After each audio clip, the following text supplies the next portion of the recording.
Hello, my surplus addicts.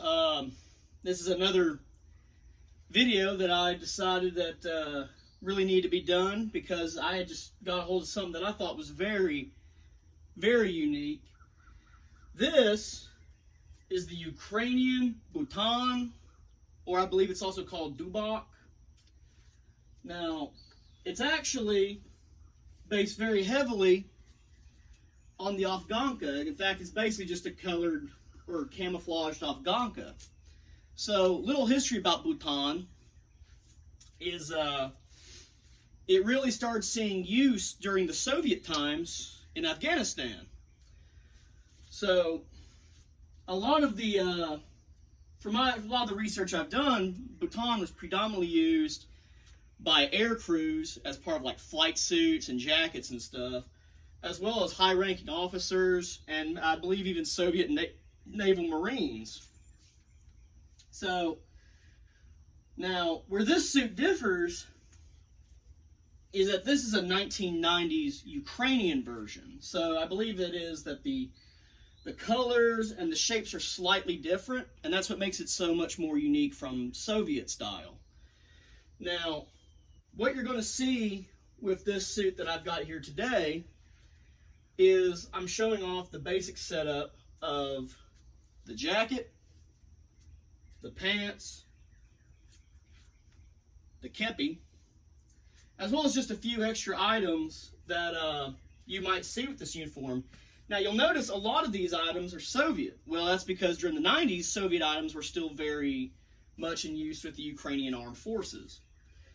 Now, that's not to say there wasn't more unique things, such as patches. In fact, here's what I believe is a Spetsnaz patch. As you can see, it even has the matching camouflage pattern. So, where do we start? Well, let's start with the blouse. Now, as you can see, once I bring it a little closer, there's very little different between this and the Soviet Afghanka blouse. It's got its basic BDU 4-pocket design style, with the pockets here, of course, being outside. Sound really good, really. Nothing much on the back except, well, just the usual.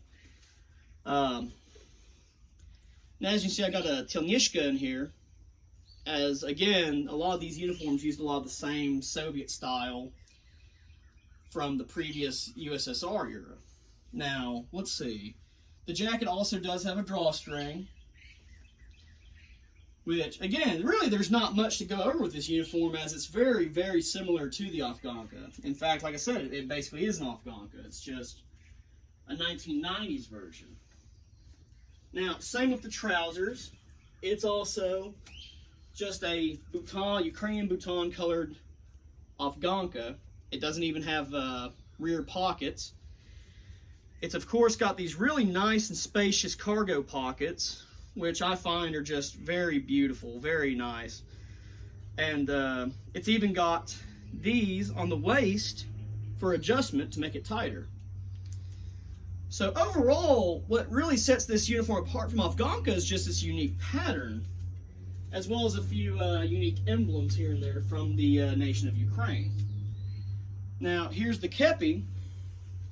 As you can see, it's got a Ukrainian cockade. It's got a brown leather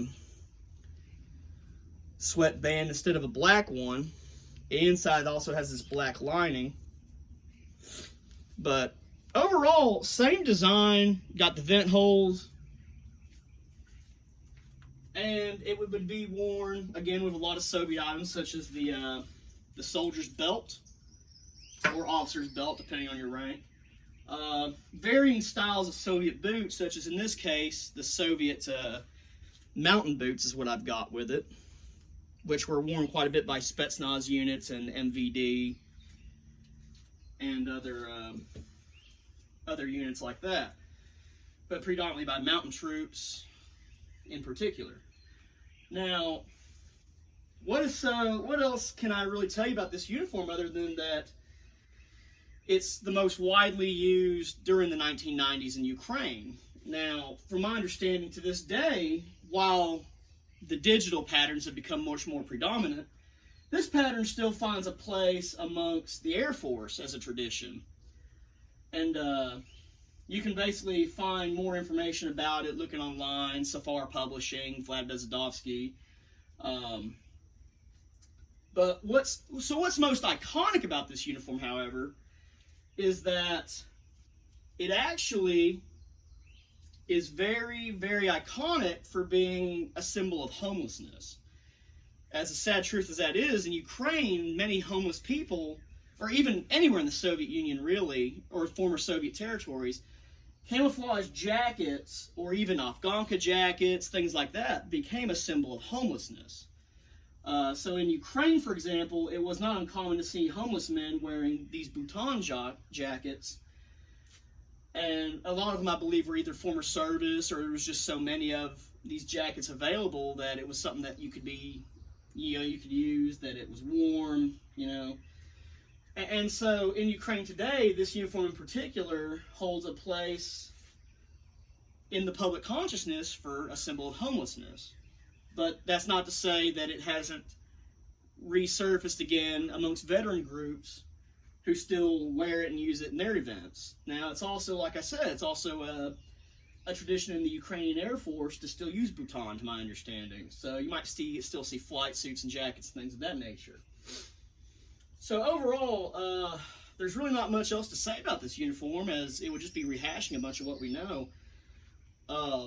If you have any questions, I'd be glad to answer them in the comments. But before we go, I have to say the material feels lighter than the Afghankas that I've worn. I'm not sure if it actually has usually a collar liner or not. That's something I'll have to look into. And overall, I think it's a superb uniform. I think it's really great. I think it has a very uniquely Ukrainian feel to it. It's like a Soviet Ukrainian mesh, and I really like it. But as always, my surplus addicts, y'all have a good day and keep it kushti.